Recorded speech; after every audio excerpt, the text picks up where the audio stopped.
Chat, chat, it's time. Are you ready? This is years in the making. This is before I started streaming in the making. If anything, this presentation is going to be used as evidence for an autism diagnosis, chat. So, with that, are we ready for the Nintendo presentation?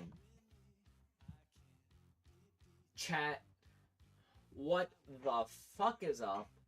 It's me, second time live today.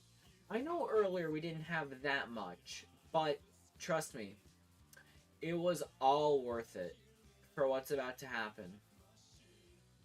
Because, I have a little presentation I made. 40,000 pounds on Switch 2, so true. I made a little presentation, but, this presentation is only for, the very, very early information. And even then, it's barely even a presentation. It has, the most basic information that you would need to know what I'm talking about. So,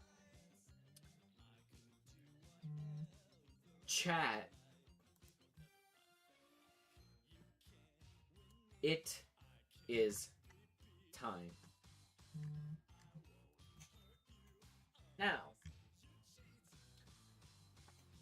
let's get into this.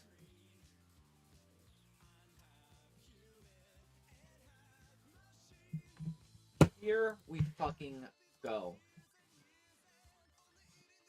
This is the official Nintendo presentation by me, Aisi, your favorite ever streamer.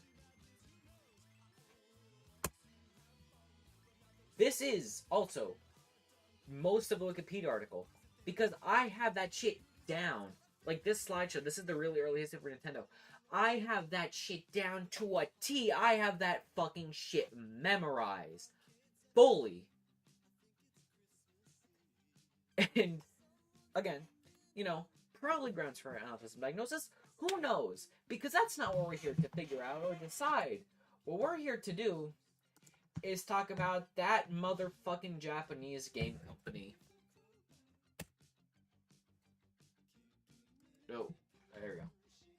Yamauchi Nintendo, briefly Nintendo Kopai before that, was founded in 1889 by Fusajiro Yamauchi to produce Hanafuda playing cards, allowing for the Japanese populace to get around the Meiji ban on Western-style cards.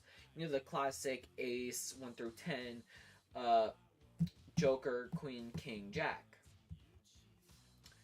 Because the Meiji government had banned them, and that was a whole thing. It was seen as too Western, and, Japan used to be isolationist. Great. Unfortunately for Fusajiro, didn't have any sons, so he ended up having to adopt a son-in-law, which is a process known as Mukayoshi, and was done a lot in the early days of Nintendo. In fact, for a majority of Nintendo's history, this is how succession happened. It wasn't, giving it to sons, or, giving it to, normal sons, or, giving it to the next person. It was, I didn't have any sons, so I'm gonna adopt my son-in-law so I can pass it to him. And, yeah, that happened until technically 2002. So, Fusajiro retired in 1929 and led Sekirio Yamauchi, whose original name was Sekirio Kaneda, to take over as president. He established a joint venture in 1933, which is when it became Yamauchi Nintendo and Company. Focus on that and Company. This is Nintendo's original headquarters in Kyoto, circa 1889. Photo by Heiko Honten Company Limited. You got a bicycle. Again, reminder, when Nintendo was founded, the Ottoman Empire still existed. When Nintendo was founded, Europe hadn't even colonized most of Africa. The US didn't control Puerto Rico or Hawaii. They were still in the first few decades of controlling Alaska. They were still in the first few decades of controlling weren't even all states yet. Nintendo is old as hell. Now, after 33, like 33 to 45, so basically, unfortunately coinciding with the Nazis, what you have, Kyoto was originally the primary target.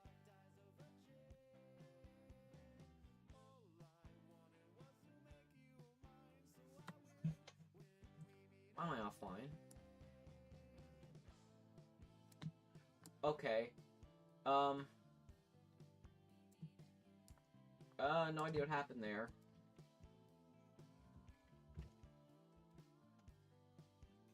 So, what? Okay, so, no idea what that was. Twitch just decided to knock my stream off.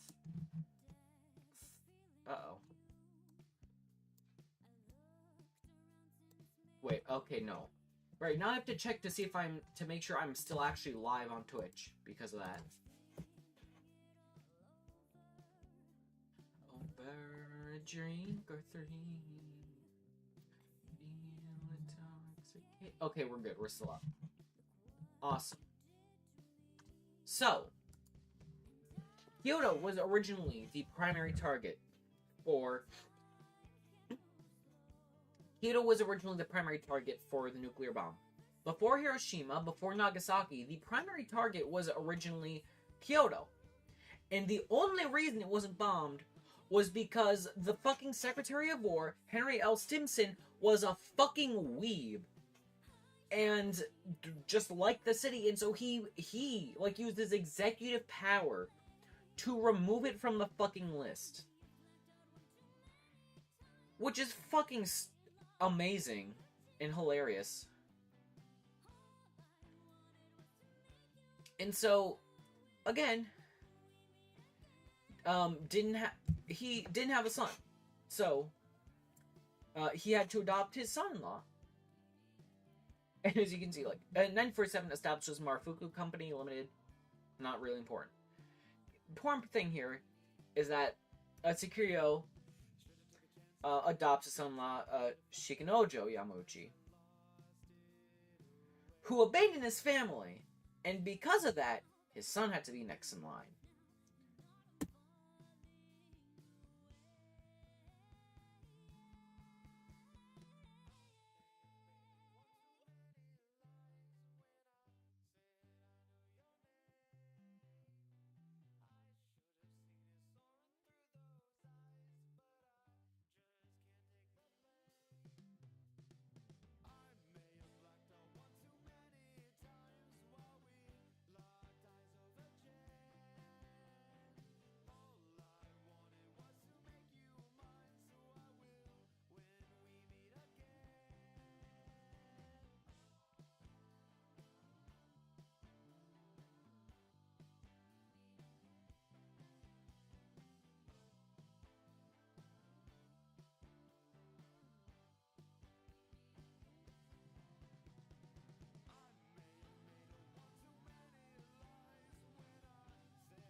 Somebody tell me I was muted. Chat! Chat, you're supposed to tell me when I'm muted. If I've actively started stream and you don't hear me, you're supposed to tell me, hey, Aisi, you're muted. Bro.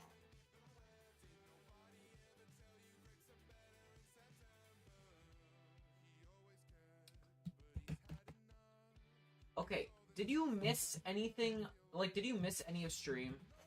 Did you miss any of the presentation? Am I gonna have to redo it? I mean, I personally don't mind. But... I've been muted this entire time, haven't I? Twitch did die like 5 minutes ago. We're...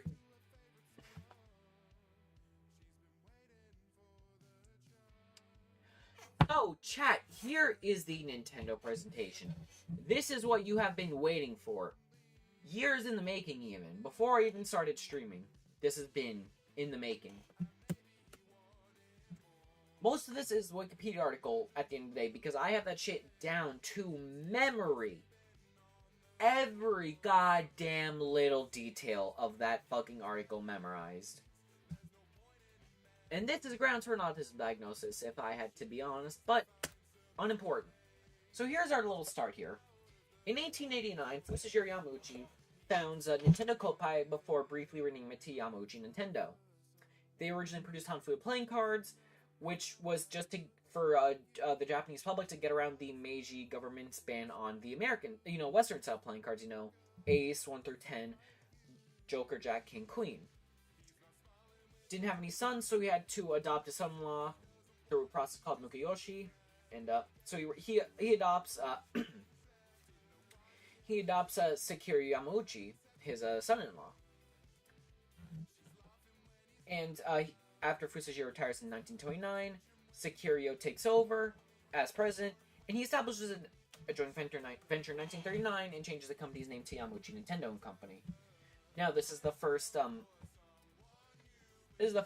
company, the co, appears, but don't worry, it's not going away. This is their original headquarters from 1889. This is their Kyoto headquarters, photo credit right there. Now, they initially, they start cooking a little bit. Because things start to change a little bit. Not much happens during, the World War II period, 33 to 45. It was the Kyoto itself, the entirety was almost destroyed in 45 because Kyoto was the initial main target for the nuclear bombs the US was going to drop. The only reason they didn't was because the fucking Secretary of War was a fucking weeb. And he used his executive power to get it removed from the list. Get it removed from the list. Secretary of War, that's now Secretary of Defense. In 47, Sekiro establishes Marufuku Company to produce the cards. Again, this part doesn't really matter. The game parts are going to come later, but this is kind of important. Because Sekiro had to adopt his son-in-law as well, Shikanojo Yamauchi. The thing is, he abandoned his family, so he lost out on the ability to actually take that position. So instead, his son, or Sekirio's grandson, was next in line. This is Nintendo's second headquarters from 33 to 59. Not that important. Pay attention to these two names, Gunpei Yokoi and Hiroshi Yamauchi. They're going to be important. Because in 1949, after a bit of studying at Warada University, Hiroshi Yamauchi becomes president of Nintendo because Sekiro suffers a stroke. He renamed Marufuku to Nintendo Karuta. 53, he switches to making cards out of plastic. Here's where things really start to change, because once those cards are made out of plastic, things are cheaper. When you're cheaper, you can make more for a cheaper price. And that means that you can get better deals, and you can start making more business deals. In 1956, Hiroshi travels to see the US Playing Card Company in Cincinnati, which is the biggest indie playing card industry worldwide. Nobody is bigger than the US Playing Card Company. But he sees that they're shoved into, this tiny out-of-the-way office. The biggest in this industry in the entire world, and they're in, some random fucking office. And so he starts realizing, wait a second, this might be a restrictive industry. we may not be able to reach our full potential while doing this. But he puts that on the back burner for now. In 1958, they make a deal with Disney to put their characters on the cards, and it becomes a huge success, like, genuinely, like, national phenomenon in Japan once they start putting Disney characters on these cards. And in fact, they make so much, in 1962, he brings the company public on the Osaka Stock Exchange. And they ride high for a few years, but, for a little bit, but then the Tokyo Olympics come around, and the market is just saturated, and their stock tanks from, like, 900 yen to 60. So they start to go, like, okay, what do we do now?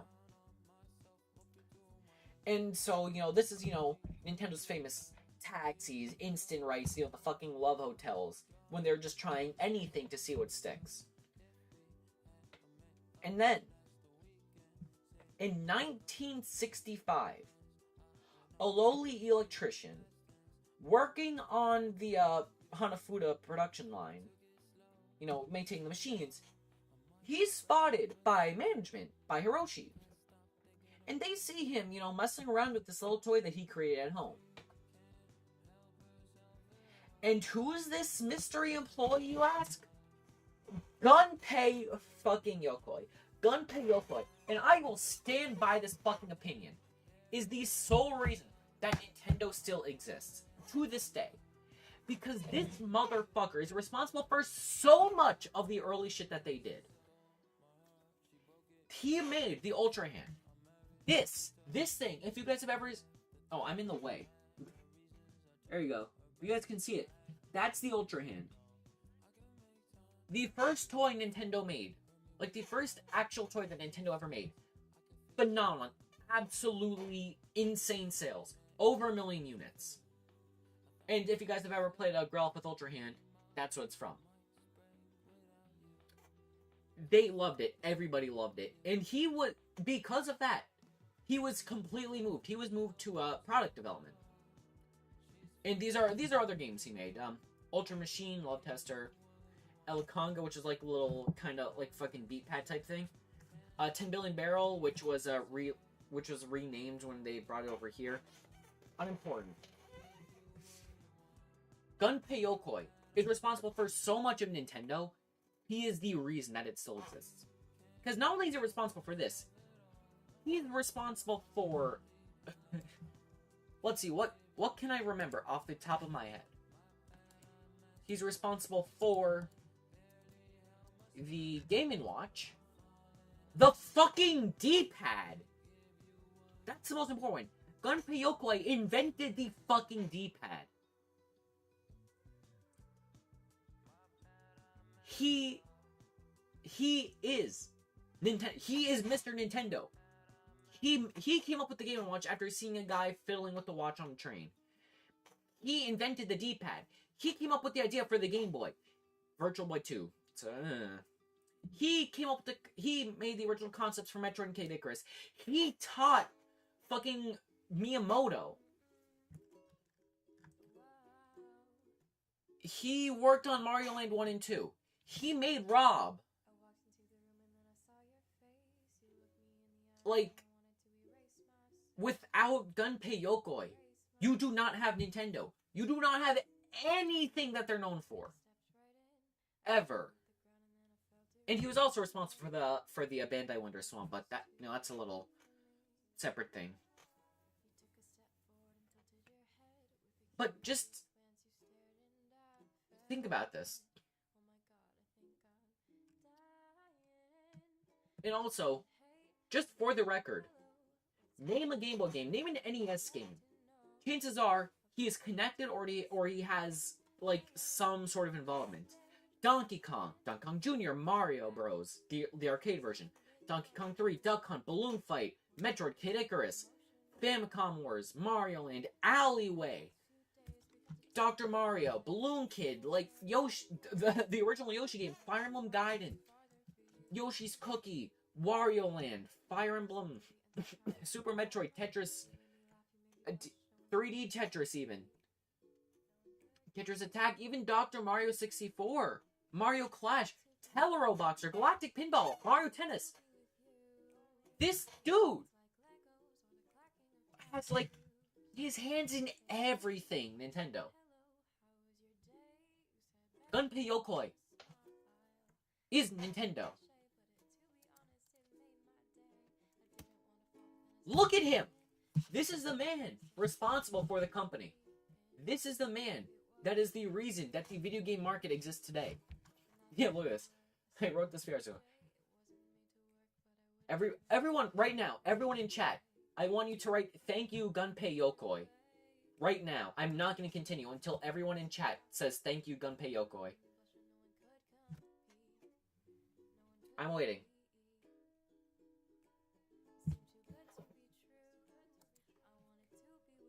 Lemony, Can, and Cozy, all three of you, I want you to type this.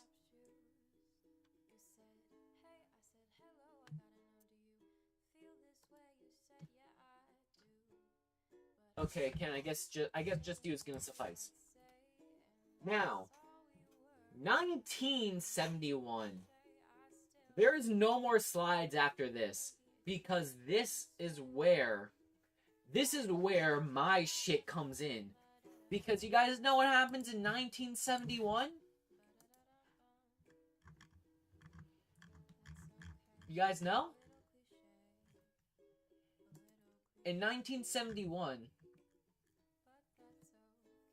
we get the first little inklings of the game, of, you know, what they come to be known as. But shit really comes in 1973.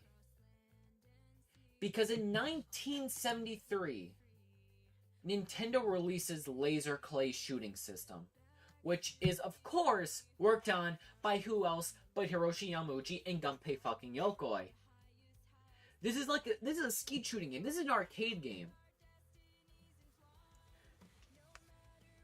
And what it would do, you have a projector that, like, puts everything on moving targets. And then you would fire at them. And then they would use reflections. It's like a fucking light gun game. Like, they literally made a light gun game into, like, an actual, like, video, like, light guns. They made light guns before light guns.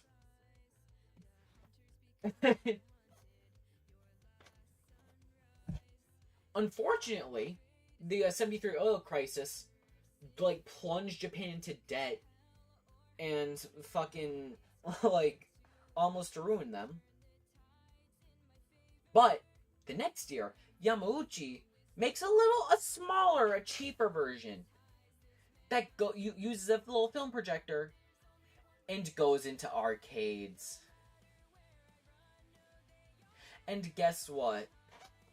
This isn't the first time or the last time that we're gonna talk about Nintendo making arcade games, because after Laser Clay Shooting System and Mini Laser Clay, you have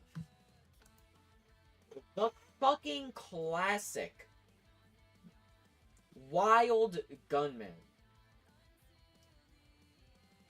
The first absolute hit game that Nintendo makes, arcade game, like anything video game related. Of course, it's developed, who else, by the departments within Nintendo, R&D 1 and Intelligent Systems. Classic. And guess who directs it? Well, that depends.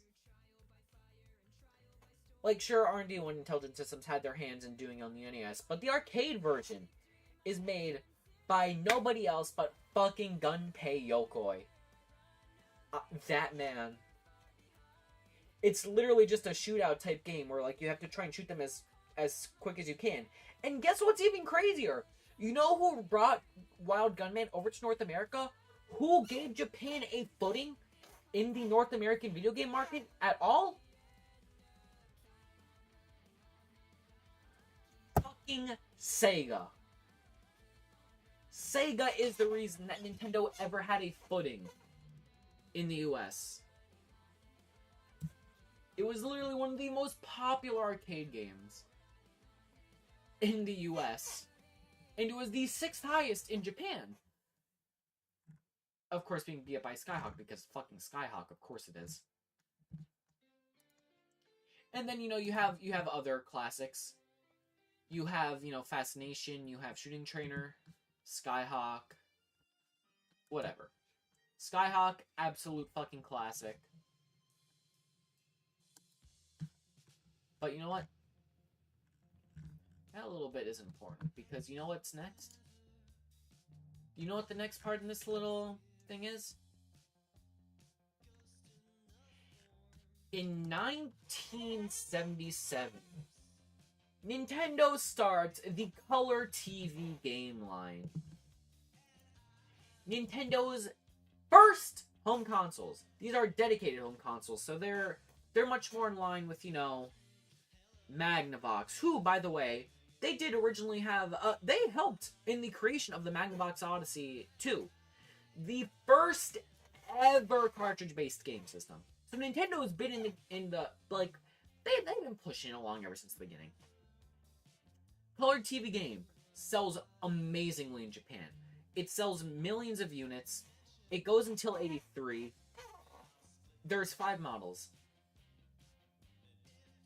And they are literally the best-selling game in the first generation. Like, the best-selling system. They beat out the Magnavox Odyssey. Like, they genuinely beat out the game system. The original game system. Nintendo outsells the Magnavox Odyssey, including all its variants in 100, 200, 300, which I do have.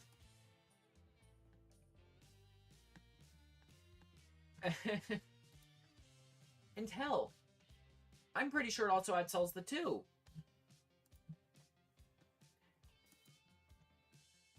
And it was made by perhaps one of the, less often thought about departments in Nintendo, but who has absolutely also been crucial in its, its life.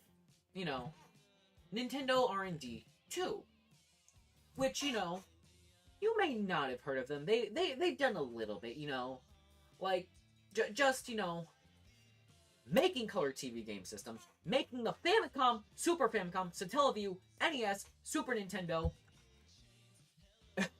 Mario Bros. Deluxe, Kirby Tilt and Tumble, Mario Advance games, Zelda Link to the Past, and is where Eiji Onuma, the director of Zelda, got his start. So,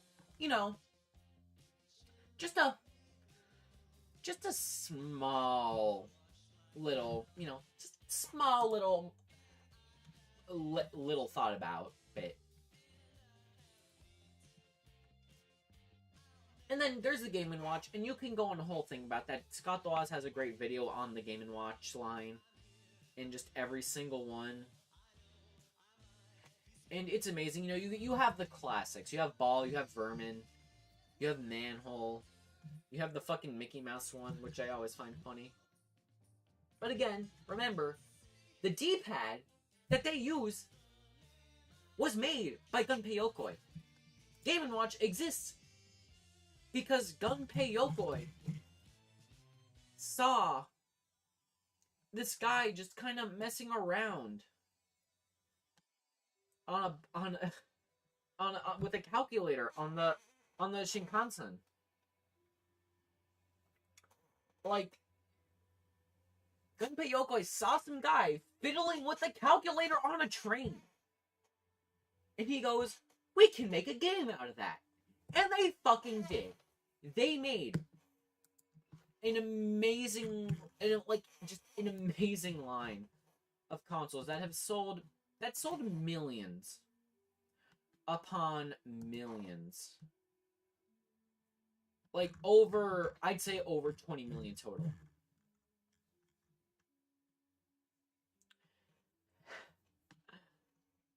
And I do own a few Game & Watches. I love them. They're really nice. They're nice little, nice little funny games. But the Game & Watch isn't what Nintendo's known for now, is it? Because you know what happens? But actually, before we get to everyone's, to the console of all time, one of the consoles of all time, I'm gonna tell you guys a little story. You see, this is the story of how E.T. nearly made video games extinct. Because, you know, you have the first generation of consoles, you know, Magnavox, and all the ones that were really just Pong. You had the Pong consoles. Classic. Then you have the second generation, which is, you know... The second generation, I'm not gonna rag on it too much because, you know, you have some classics. You do have the Odyssey 2. You have, you know, Atari 2600. You have ColecoVision. You have Intellivision. You have, like, almost all of the ones that are, like, the consoles come from then. Like, you'll ask someone who wasn't born in this millennium to talk about video game consoles, they're going to talk about Magnavox Odyssey 2, the Intellivision, the ColecoVision, the Atari 2600, and technically also 5200. The fucking Vectrex. I love the Vectrex. The Fairchild Channel F. The fucking Bally Astrocade. Who the hell talks about the Bally Astrocade? The RCA Studio 2, which I have a game for. Which I really love that I have a game for. Dude. And, hell, you got handhelds during this time, too. Because the Game & Watch came out during this time. The fucking Microvision. And, like, it's all well and good. But the thing is, during the second generation... Actually, no. Before you go do that, I want you guys to know just how important this generation is. Because this generation, first-time cartridges are a thing. Like, you can switch out games. It's not just, you know, fucking Pong consoles. You have microprocessors actually being used in shit. You have the first third party with Activision after a bunch of Atari programmers left to deal with their own shit. You have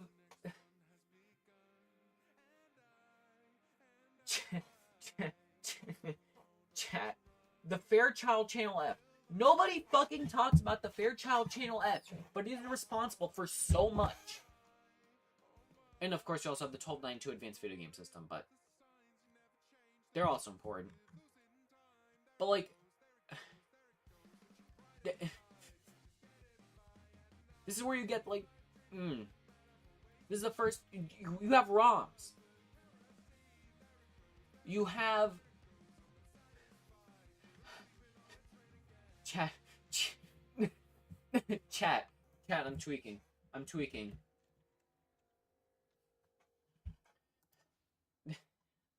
The fucking 1292 Advanced Programmable Video Game System. It's important. It's important. Trust me, it's important. It's important. Even though it only has, like... Chat, it's important. Trust me. It's important.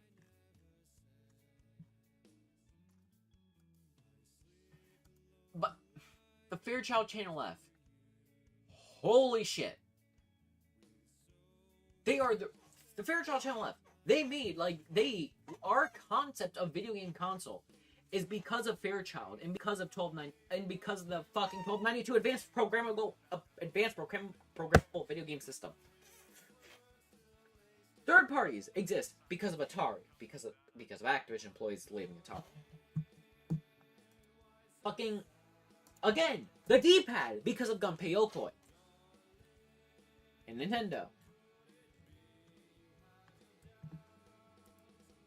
And, you know, not only that, this is where we get adventure, Asteroids, Space Invaders, the first ever killer app, Missile Command, the first console port of Donkey Kong, fucking Zaxxon, Yar's Revenge. but also it's where we get E.T. the Extraterrestrial for the Atari 2600. Now, the thing is, it's an okay game. But they vastly overestimated the sales that the game would have. Millions upon millions of unsold and returned copies. It crashed the video game market entirely. You had hundreds of thousands of copies buried in fucking New Mexico in a landfill. Which wasn't even confirmed until 2014.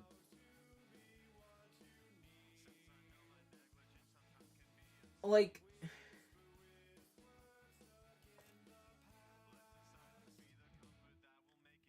this game, E.T. for the Atari 2600, nearly killed video games in their entirety. And so, what happens next?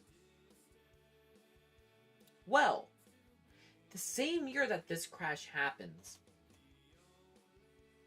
Nintendo comes out with their... Well, no, they come out in Japan with the Famicom, the family computer. With, Donkey Kong Jr., Popeye. Not that many. But they start working to bring it into the American markets. And they don't market as the Famicom at all. Instead, what they do, they redesign their little, they redesigned their little system to eventually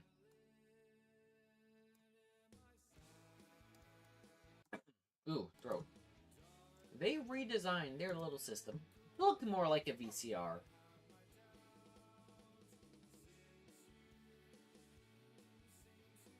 And it goes insane. Nintendo R&D 2. Those fucking mad lads. They fucking come up with one of the best-selling consoles of all time. The NES releases on October 18th, 1985. And it sells like fucking crazy. Because the key here is, they market it as an entertainment system. Not as,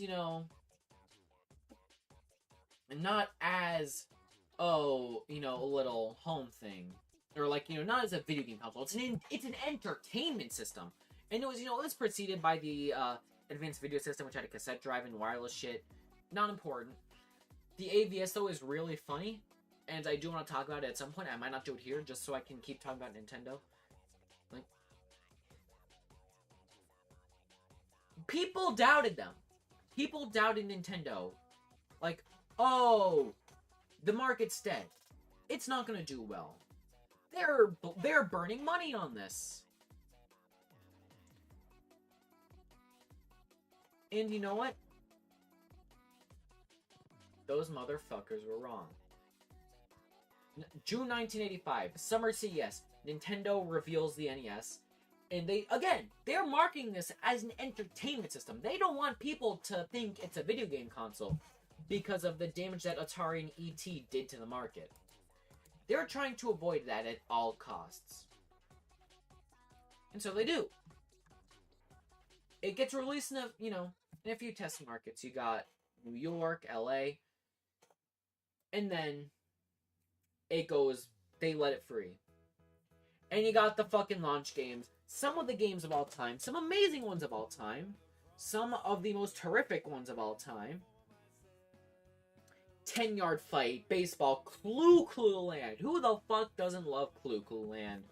Duck Hunt, Excite Bite, NES Golf, Gyromite, Hogan's Alley, Ice Climber, Kung Fu, Pinball, Soccer, Stack Up, Super Mario Brothers, Tennis, Wild Gunman's NES port, and Wrecking Crew.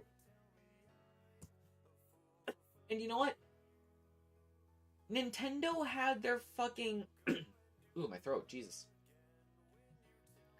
Nintendo had another toy company, Worlds of Wonder, distribute the games for them. And, like, distribute the console and everything. And do you know what they did? Worlds of Wonder, those fucking goats, they forced all these store chains, Kmart, Walmart, fucking Sears Sears would have still been around at this time.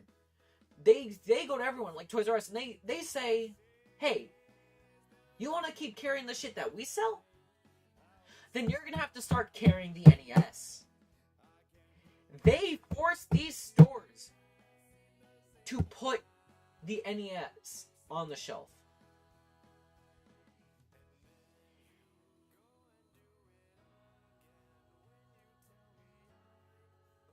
And you know what ends up happening? They fucking bring this shit back to life. Alongside, like, of course you have the Nintendo seal of quality and everything. And the fucking lockout chip that helps them with all, like, that helps them build this better brand image. But the fact of the matter is, Nintendo revived an industry that was killed by the negligence and just the rampant shit that was put out on the second generation consoles, on the Atari 2600, on the Intellivision, on the ColecoVision, on these things that didn't really have a vetting process, where the box art was just whatever the fuck they wanted and not representative. Like, say what you want, the NES box art is shit.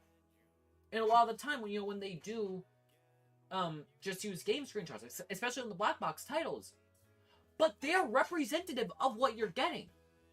And even on, ones that actually take artistic liberties and sometimes steal, like Contra, Mega Man, Castlevania, they still give you a decent idea of what you're actually playing.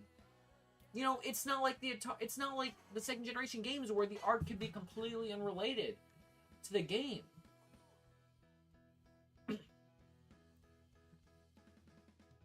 And then, of course, there's all the different sets. And you have the, ooh, my throat. And then you have the NES 101, aka the AV Famicom in Japan, which is just redesigned. It looks kind of shitty. But yeah. It goes so hard. But you know what? These fucking things lived on for so long. The Famicom was still getting repairs until 2007. Before 2007, so there was an overlap between being able to play Wii Sports and still being able to, like, get repairs on your Famicoms. And the only reason that they ended that is because they were running out of the fucking parts to do it.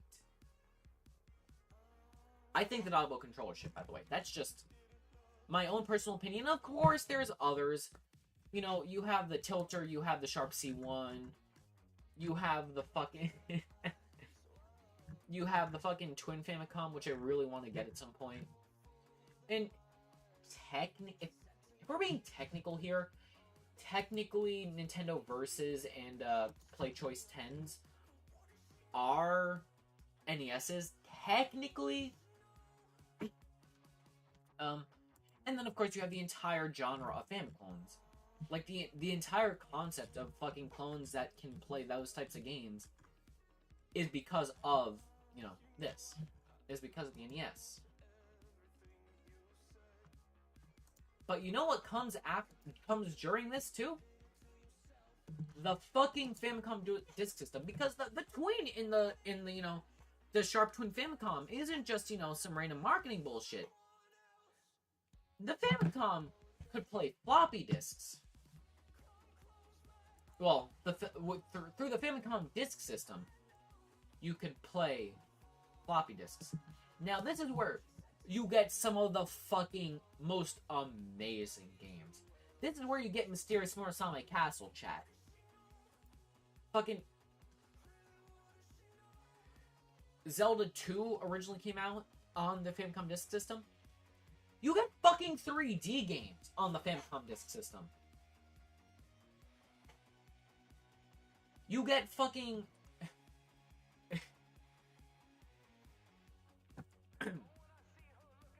You get All Night Nippon Super Mario Brothers on this.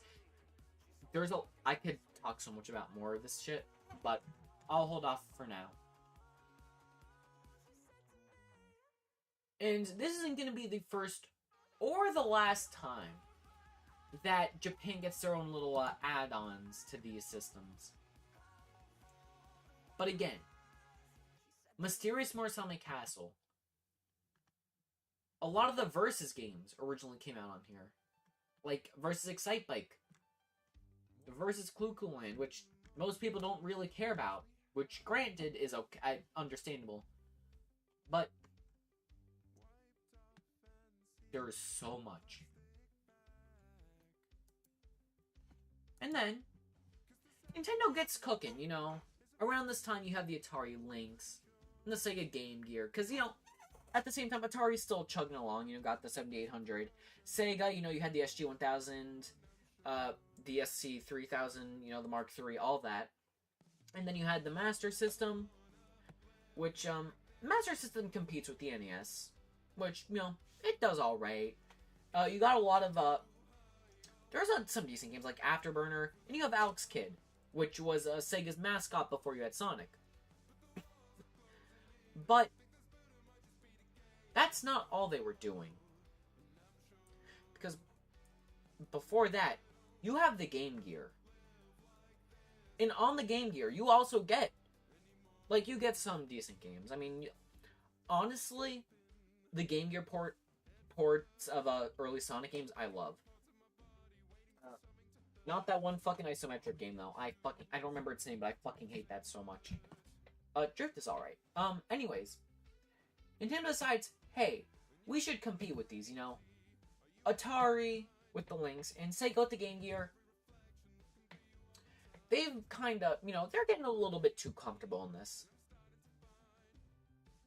And so what do these motherfuckers do? Well, of course, like every other amazing product in Nintendo's early days, we get the fucking Game Boy.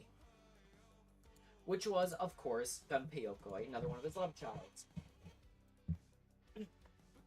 And of course, made by R&D1.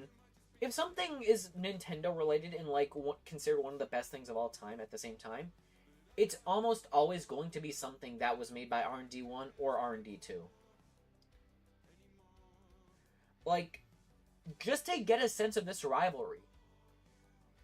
At the same time that, like, the Game Boy is being fouled up, R&D2 is, like, releasing the NES.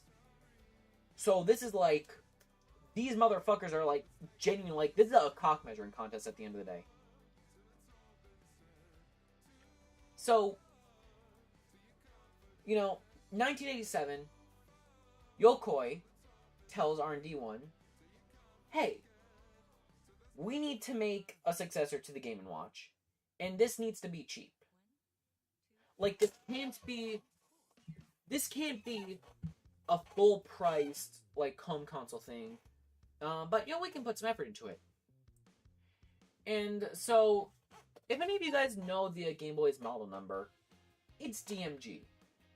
And that's for a reason, because if you ever looked at a Game Boy, it's dot matrix display, dot matrix game, DMG.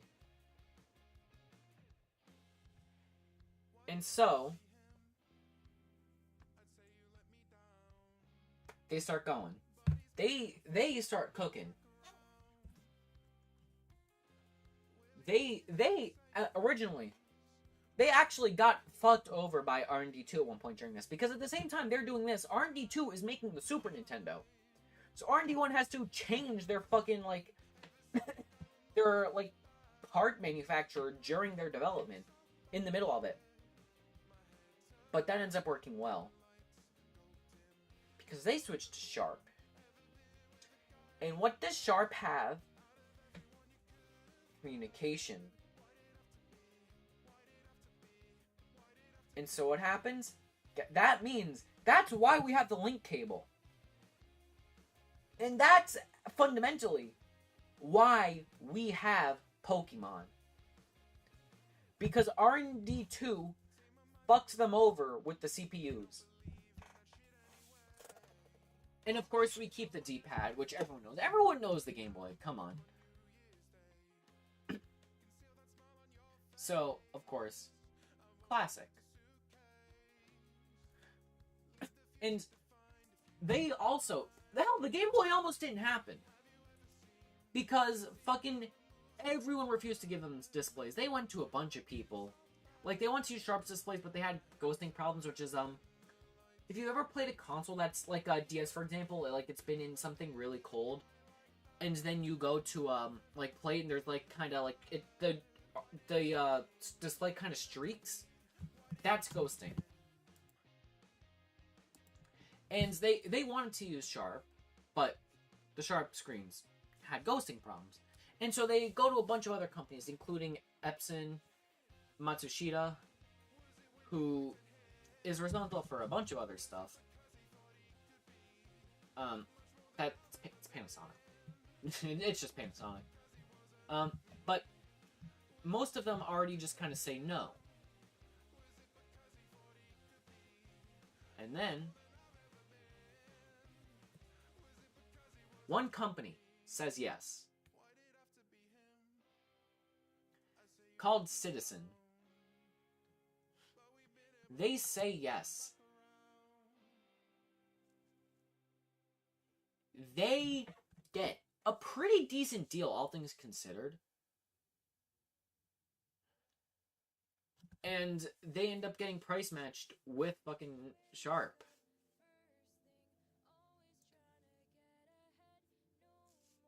But here's the thing. Citizen was being a little naughty. Because guess what?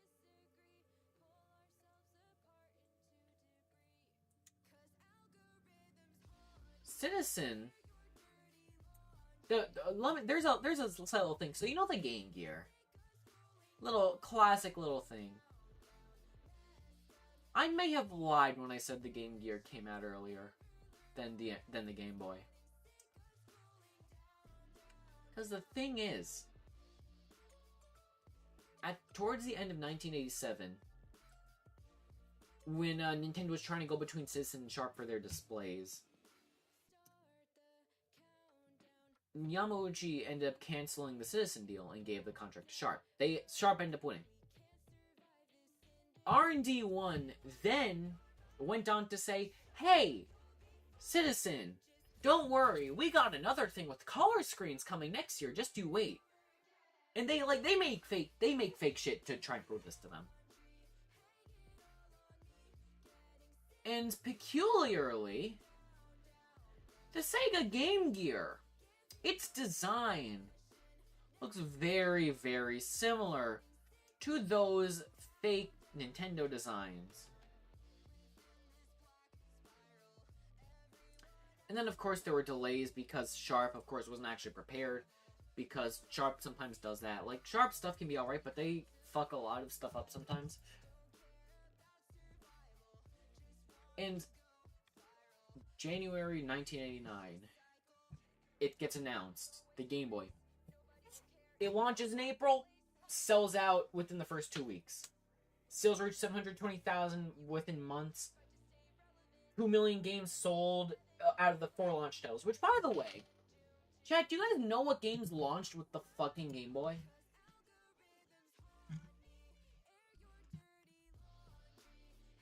Like...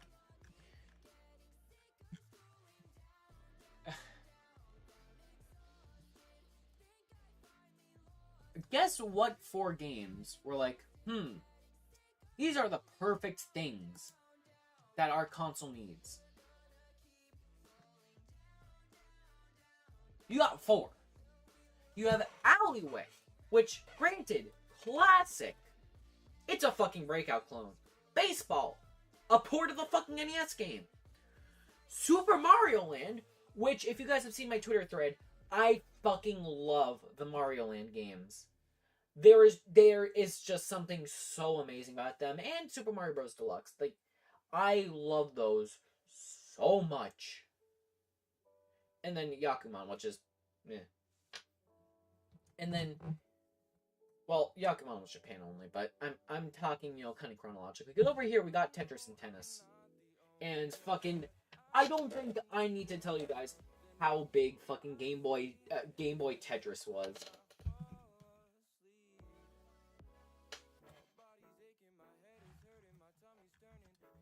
You know? Ooh. But that's not important here right now.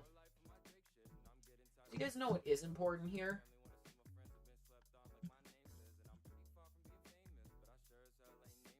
It fucking sells. This cheap ass thing, it sells like fucking water during a drought. And how do they build on this?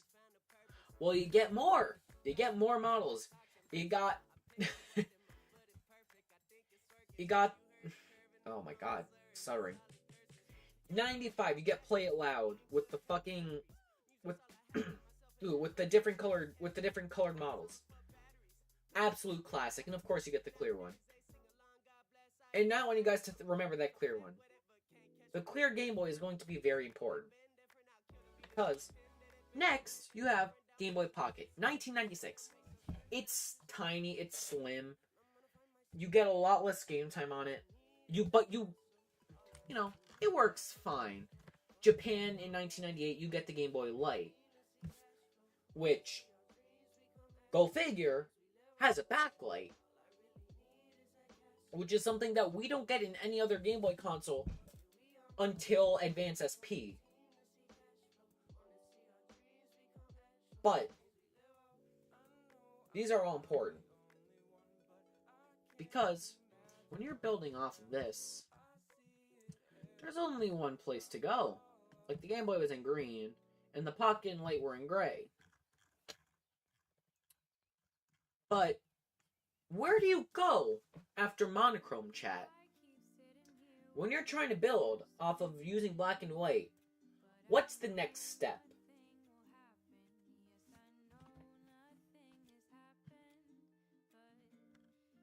That next step is the fucking Game Boy Color. And this is where those little colored models come back into perspective here. Because that same idea for the Play It Louds, different colored systems, and the clear system, well, guess what? If you guys have ever seen a Game Boy Color, I'm willing to bet you're thinking the Atomic Purple Game Boy Color. Clear case, purple plastic.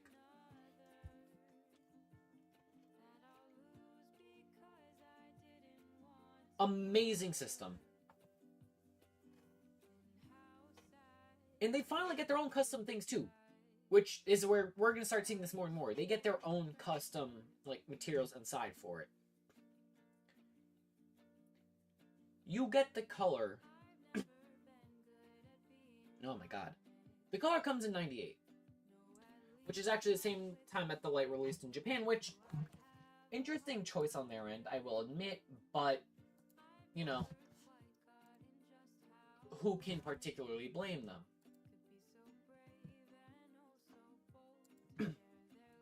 But, thing is, some of you guys might be thinking, I wish my 1990s consoles had internet connection. All it did in Japan. But the Pocket, it goes up against the Wonder Swan, which was made by Gunpei Yokoi.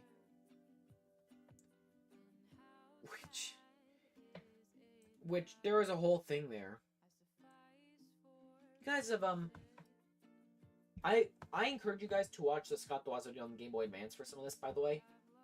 Because all of that, but I'm not gonna go into that because the Game Boy Color came out of Project Atlantis originally. It was kind of like what they ended up going with instead of. But the Game Boy Color is an amazing system. And it sold for a few years. And I mean, you have the weirder cartridge shapes. You have the enhanced Game Boy ones. This is something very interesting that Nintendo doesn't really do that much. They did a little bit with the new 3DS line. You had color enhanced Game Boy games, which basically meant you put this normal Game Boy game into a Game Boy Color. You're getting more. You're getting like fucking enhanced palettes. Ooh. Which is really stupid. But, you know, you can also, like, modify color palettes of normal Game Boy games if you want, because it's, why not? And, unfortunately, you can't, like, have the faster games when you do that, but, whatever. Link's Adventure, I believe, had it, like, and also, you had Link's Adventure DX, but that's kind of stupid. And, you know, this is where we get some of the classic accessories. You got the Game Boy camera, the Game Boy printer, the Game Boy sewing machine. Like, so much stupid shit comes out of this. Then, of course, the Super Game Boys made around this time. The transfer pack for the Nintendo 64. Which, Nintendo 64, that's something in and of itself that we're going to get to just a little bit later. Got the 4-player adapter. By the way, I highly suggest that you guys look into the fucking Game Boy sewing machine. It is hilarious.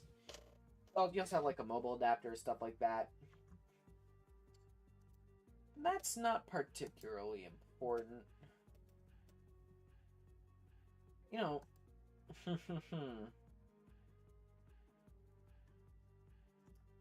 because, chat,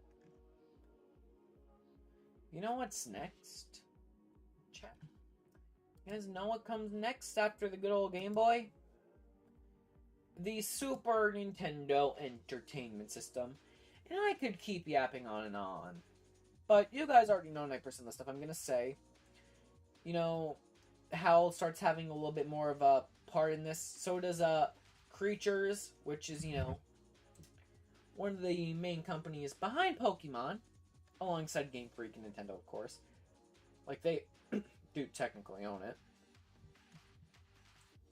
You know, this is where we see SimCity. You know, so some more classic games. You got some more Fire Emblem. You get Mother, or Earthbound. You get classics. You get some of the classics of all time here.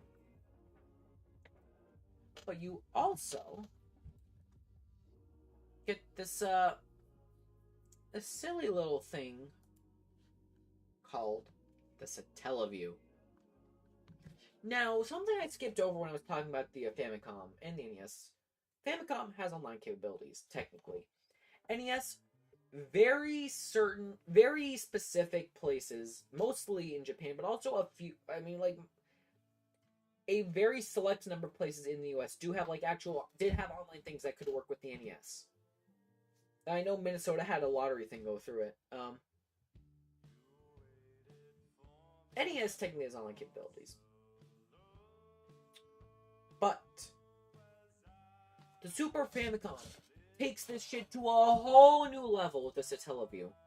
What it is that every few weeks, via satellite connection, you can get more games. Like, you get new games that you store on your thing. And fucking, we still don't have all of these saved, by the way. Like, the Satellaview games. Granted, most of them are saved, but there are still some that we don't have, like, the ROM saved for. So some of them are still technically lost media. And there's a lot of this, like, Sega, I think it was SegaNet, or Sega had similar online things, same issue. Scott DeWaz, again. Ooh, that's a weird noise. Scott DeWaz, again, has it's like a really old, I don't remember the name, it's like, Games Lost to Time or something, that goes over a lot of these. And, dude, the Satellaview is amazing. I'm kind of jealous that I never got to live during that time. But, c'est la vie, you know? But, we keep going. You have everybody's favorite game console, everyone's favorite shitty, like, everyone's favorite poorly selling game console, the Nintendo Virtual Boy, which I am a proud owner of. I'm a proud owner of the fucking Nintendo Virtual Boy. Because, let's be real here, it's hilarious to have. Failed, like, VR bullshit in fucking black and red because they thought that would work for whatever reason.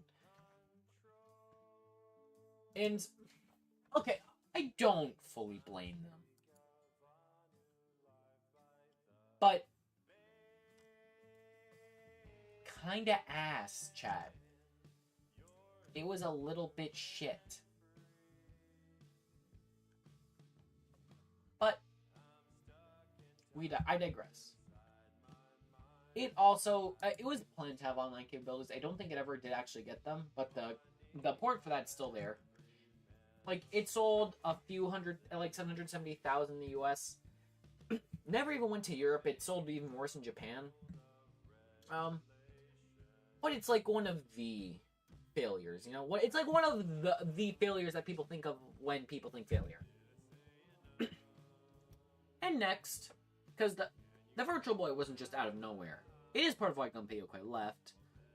But the reason that we had the Virtual Boy is because of the Nintendo Ultra 64, aka the Nintendo 64, was taking far, far too long to develop.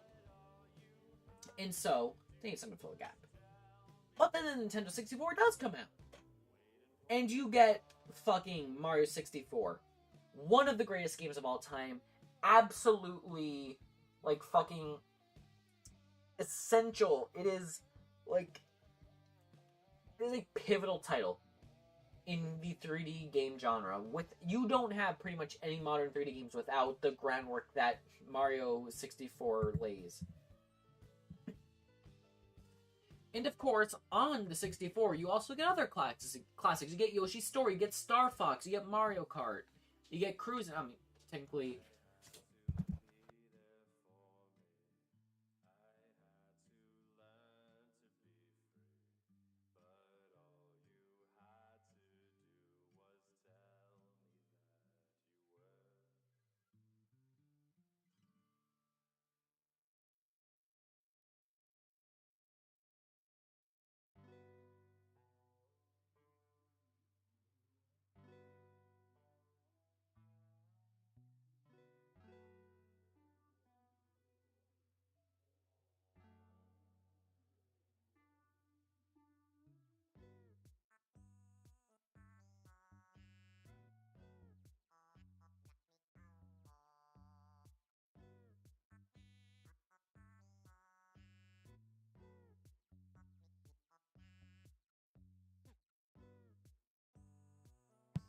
sorry about that, chat. Yeah, you get fucking Cruisin', you get fucking Star Wars games, which used to come out on there, fun fact. You get GoldenEye, you get Hey You Pikachu, you get Smash for the first time, you get Pokemon Stadium, you get Donkey Kong, you get the start of Mario Party, you get Kirby 64, you get so much. You get the first Paper Mario game, you get Puzzle League, you get Banjo-Kazooie. But there's another little thing that comes around. Nintendo was also working on this tiny little thing called the Nintendo 64 disk drive. Now, let me give you just a little bit of background on this. Obviously, I already talked about Famicom Disk System, but Nintendo also wanted to make a disk drive for the Super Nintendo, the SNES CD. It didn't end up working. There was a whole thing. The entire reason PlayStation exists is because of that, but that's been rehashed over and over by so many people, I don't need to say it. The 64DD is, as far as I'm aware, the worst-selling Nintendo thing of all time. Under 15,000 units in Japan, Never released anywhere else. There is a singular prototype unit that exists for the US version, and that's owned by the YouTuber Metal Jesus Rocks. Because look at it, look up his channel. That motherfucker has everything. But you also have the they also do have their own like private equivalents of the fucking Super Game Boy. You have the two different versions of the Wide Boy 64. It's called Wide Boy 64, and it just lets you do Game Boy games onto the bigger screens for like tournaments and shit. Well, if you get Mario Artist and a bunch, it's not really that important. And then, you know, Game Boy Advance, you know, another classic 32-bit color, and then eventually you do get the backlit screen with the SP. Sorry, you get the Game Boy Advance. Perfect, you know, 32-bit. You get some classics like the Mario Advance titles, all that jazz. And then a little bit later, you get, you know, the Advance SP with the AGS 001 and 101 models with backlights. And then later in like 2004, about there, the line culminates with the Game Boy Micro, bright ass screen, obviously taking inspiration from Apple. But again, this is yet another thing that Scott Dawes has already talked about. Fucking brain link, man. And then, of course, you have the e-reader. Not that important, except for the fact that you get, like, an entire other game of fucking Mario Bros. 3, Super Mario Advance 4 through that. You also have Mario Party Advance. And then, I'm not going to talk about the Pokemon Mini because not that important.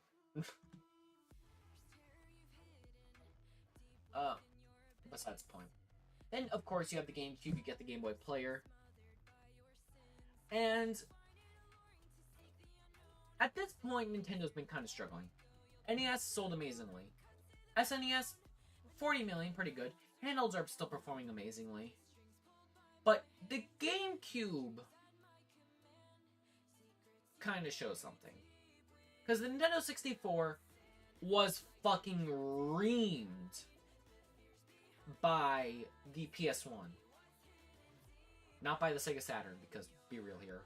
And not by the fucking Dreamcast with its earlier release. Or, yeah.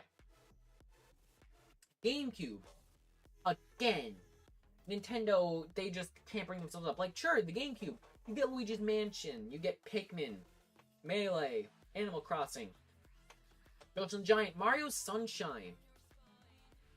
And a lot of classics. But the thing is, at the end of the day, it kind of sells like shit. Like, sure, they beat the original Xbox and the Dreamcast because this is about the time that Sega has to pull out of the console business entirely. But the PlayStation 2. The PlayStation 2 sells 154, I think, million units. Like, genuinely, nothing has ever, and probably nothing will ever, live up to the numbers of the PS2. Partially because every time it's about to get passed, Sony miraculously finds an extra few million sales that they forgot to count. But this is the final number this time, guys, trust me. But yeah.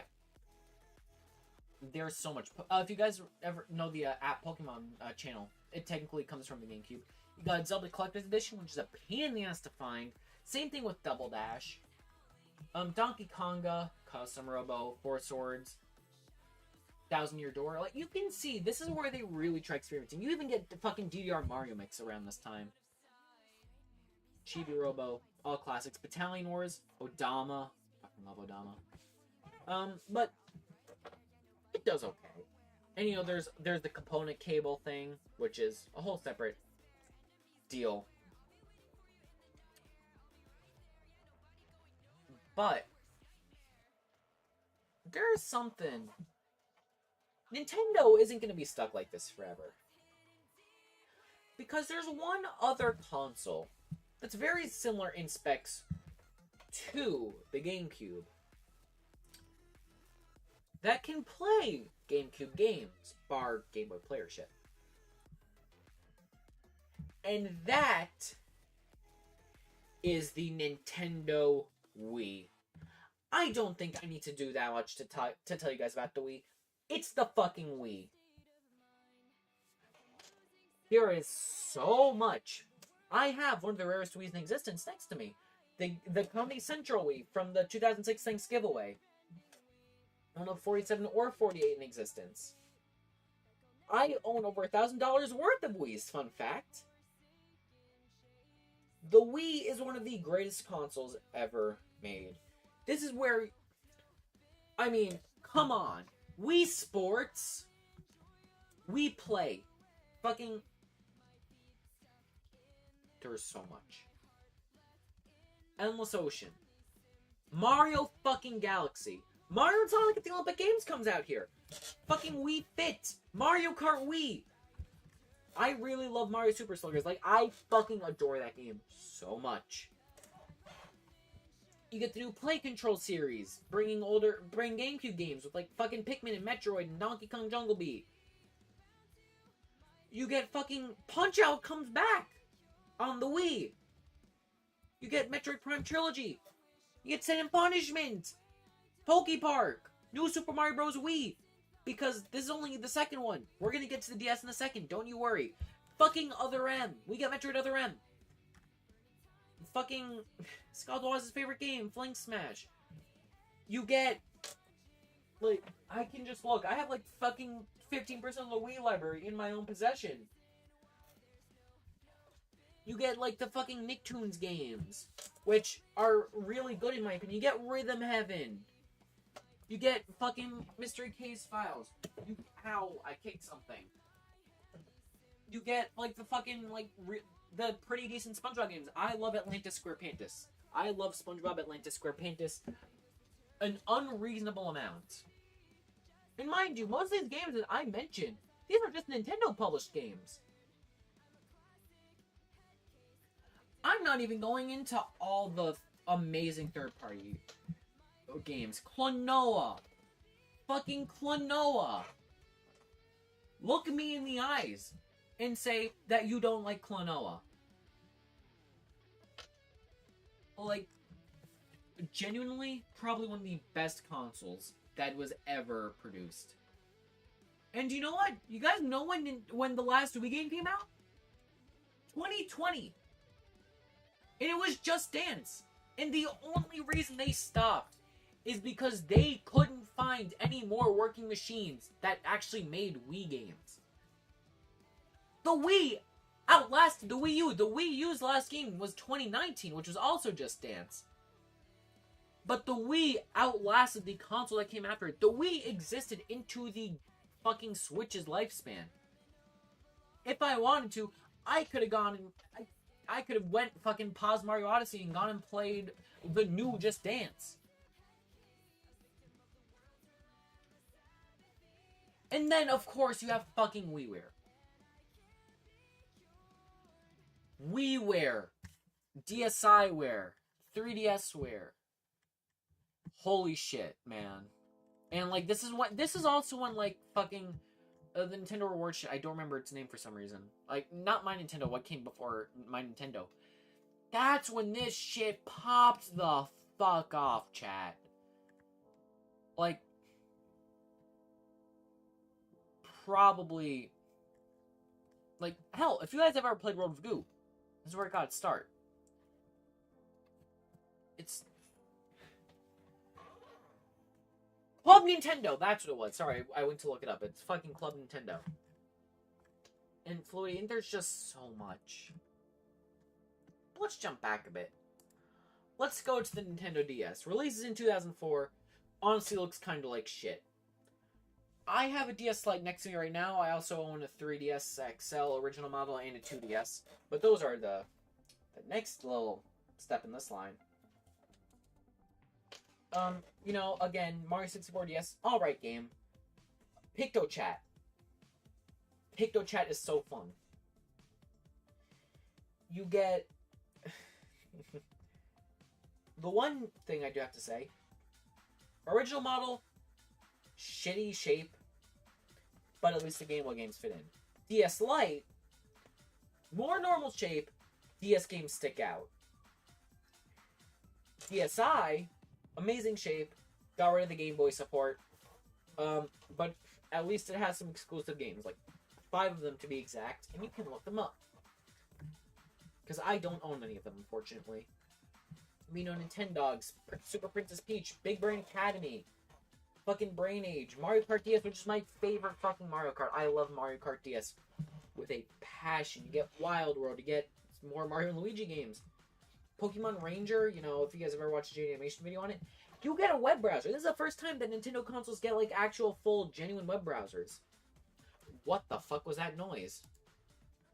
Who the fuck? Bro, who is ringing me? Hold on. Chat, hold on. I'm being rung by something.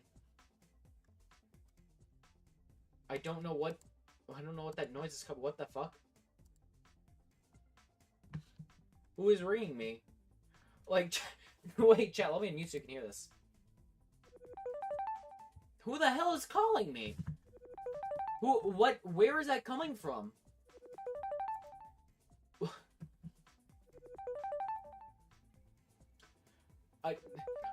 Fuck, sorry guys. Fucking Shigeru Miyamoto needs my help. What the fuck? Sorry, okay. That got finished. Dealt with that. Personally, I think that the DS line peaks with the original 3DS XL. But personal opinion, to be quite frank. But you know, let's be real here. Is it personal opinion when it's one of the best-selling devices of all time? Over 150 fucking million units in the original DS line. Chat, come on. Of course, you fucking Game & Watch collection, too. Like, the DS Wii era, this is Nintendo going all in on everything. If I had to recommend anyone get into video games at any point, I would 100% go with the DS Wii era, because, dude, Wii Sports, New Super Mario Bros., New Super Mario Bros. Wii, the fucking web browser, PictoChat, Game & Watch collection, like, what is possibly more representative of Nintendo than this era? Not even mentioning the fucking motion control, like sure, it's a gimmick, but look at what it created. PlayStation Move, Kinect.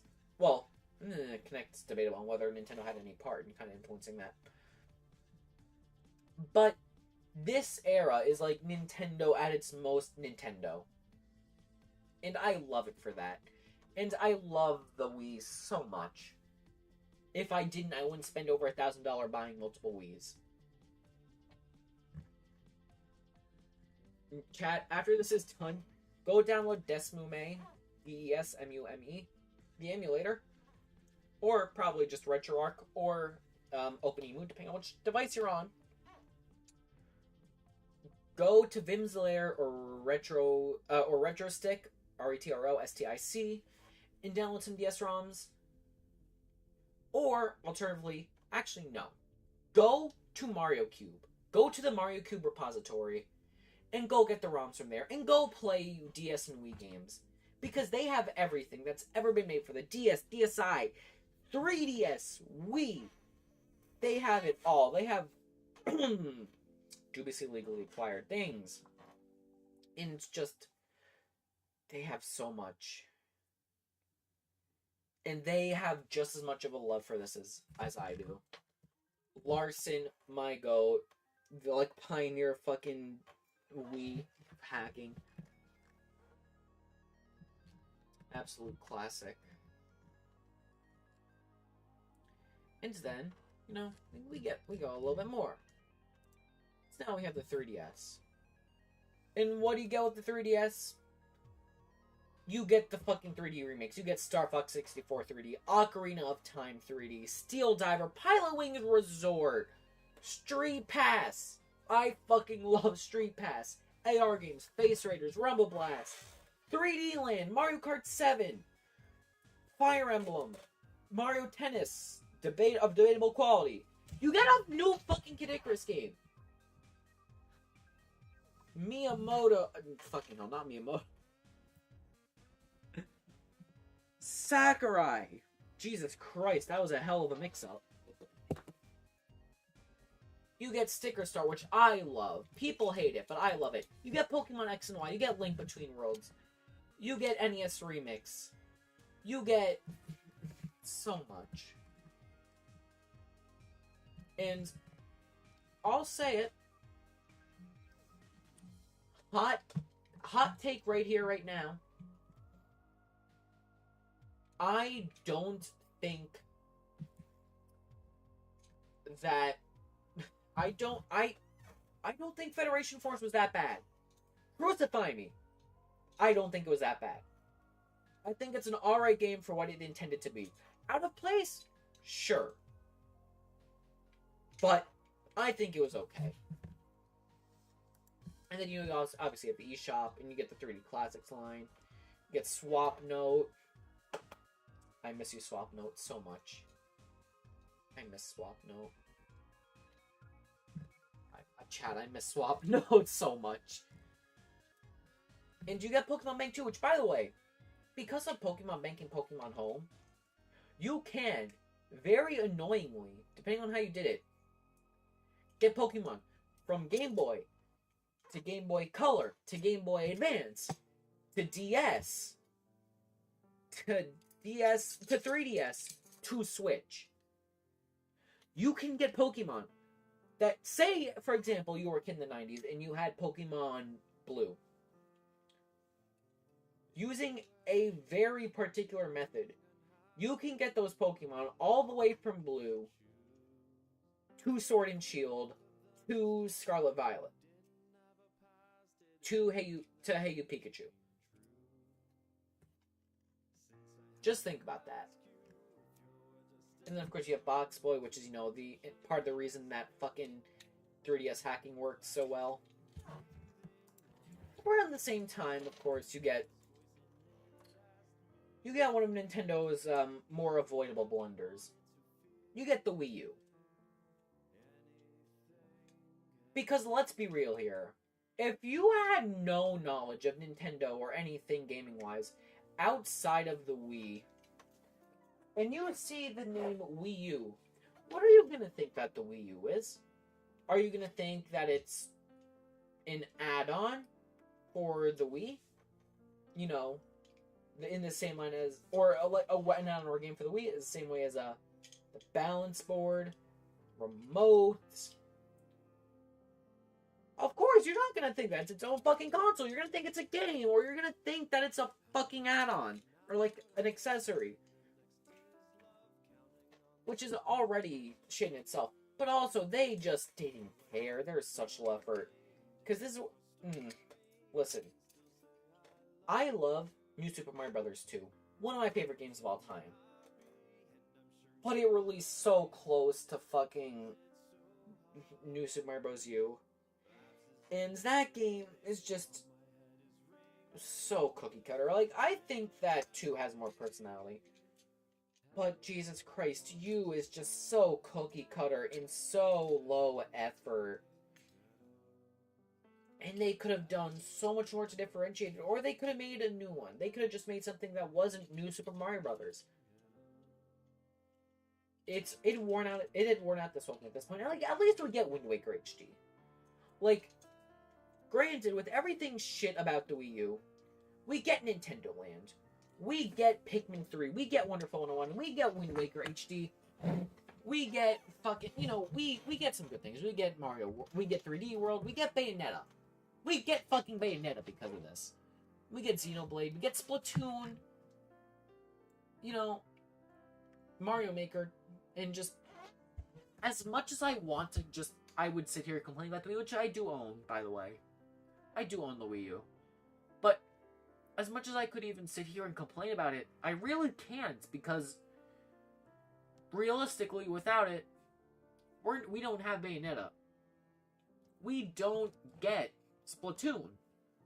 We don't get fucking 3D World. We don't get the HD version of Wind Waker. We don't get new Pikmin.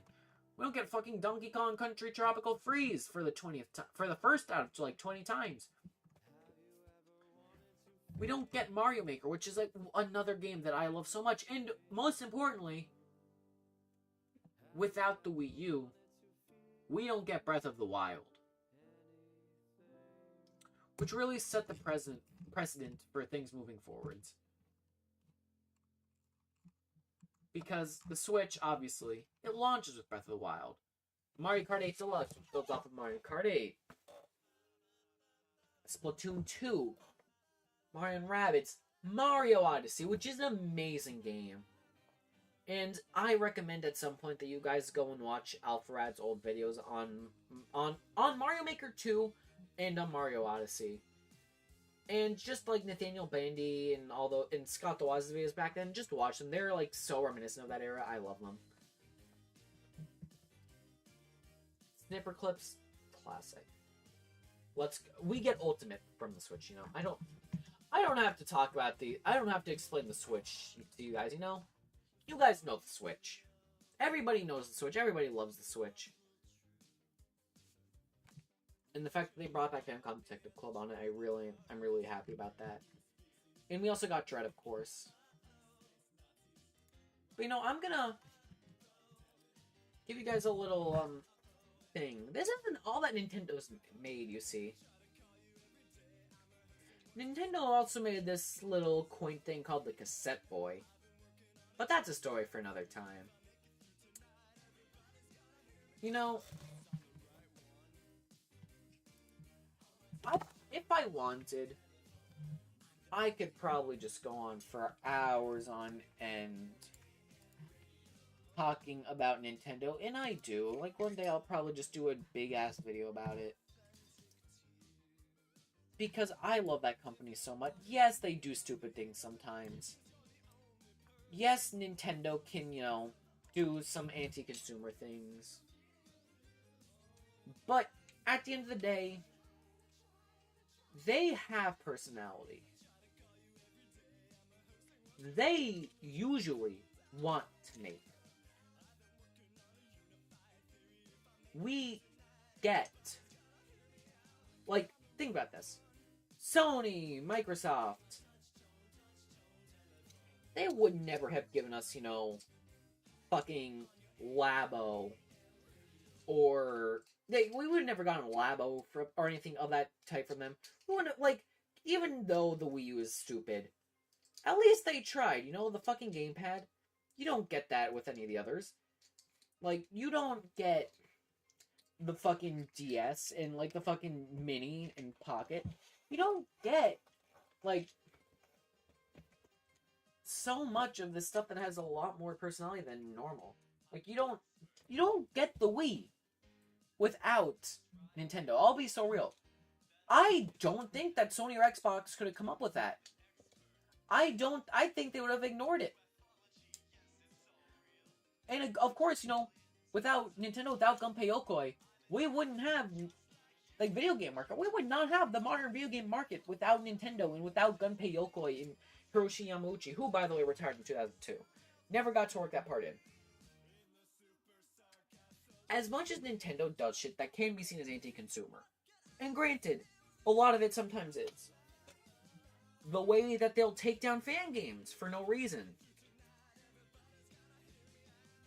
anti-consumer. The way that they go after emulators, especially for really old shit, and go after Vim's Lair, anti-consumer. The way they used to strike down creators for using their music unless you were in their special program, anti-consumer. And the way that they now reserve the right to break your Switch too if you try and do shit with it, like dumb keys to emulate or anything, anti-consumer. And I'm not absolving them of that. In no way, shape, or form am I trying to excuse Nintendo's anti-consumer practices. However, I'm of the firm opinion that Nintendo is the reason that video games exist today. Nintendo is by far the best of the console manufacturers, of the game developers. They put effort, they create, and they'll take risks on shit that nobody else is willing to. And that's why I fucking love this company, chat, okay? Like, when all is said and done, it's fucking Nintendo, man. Who the fuck doesn't love Nintendo? And with that, I think I'm going to call it here. Thank you very much, everybody, for humoring me with this. I think I'm gonna be silly and do an offline raid on the Luffa. So, actually, wait, hold on. Actually, let me cancel that. Shit. Hold on. Let me cancel the raid. Cancel the raid. Hold on, chat. Let me check my DMs with Luffa really quick.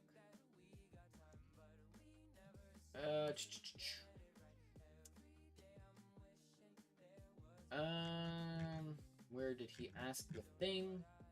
He had asked a question.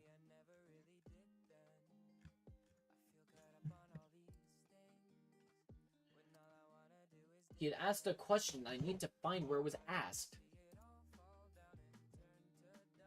8 p.m. Okay. So, you know, Ken, you're here, so I'll ask you this question. I have two options. I can either stay alive for another hour 15 and just go into what I have planned later, which is join Luffa and something, or I can end now and I can just, you know, be in that later without being live. In your professional opinion, what do you think is the right play here?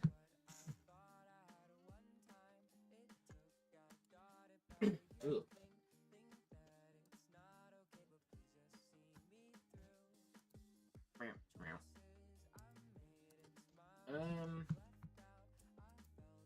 I am who to raid.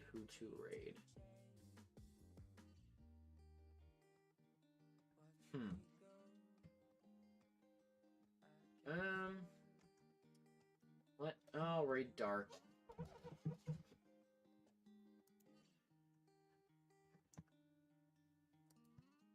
Alright.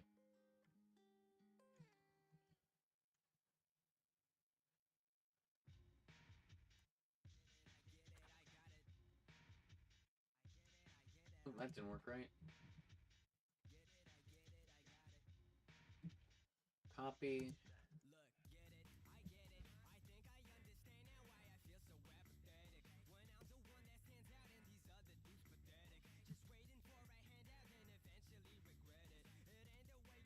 Chat. Thank you so much for partaking in stream. I hope you all enjoyed. Let me quickly give you guys the raid message. That is the raid message. Again, thank you so much, everybody, for tuning in. I hope you all enjoyed. I will, as always, be live tomorrow, because let's be so real here. What else am I going to do? So, thank you. Ooh, wait, I kind of pushed myself in the corner. I have to initiate this in a very weird way now. Okay. Alright. Thank you, chat. And bye-bye.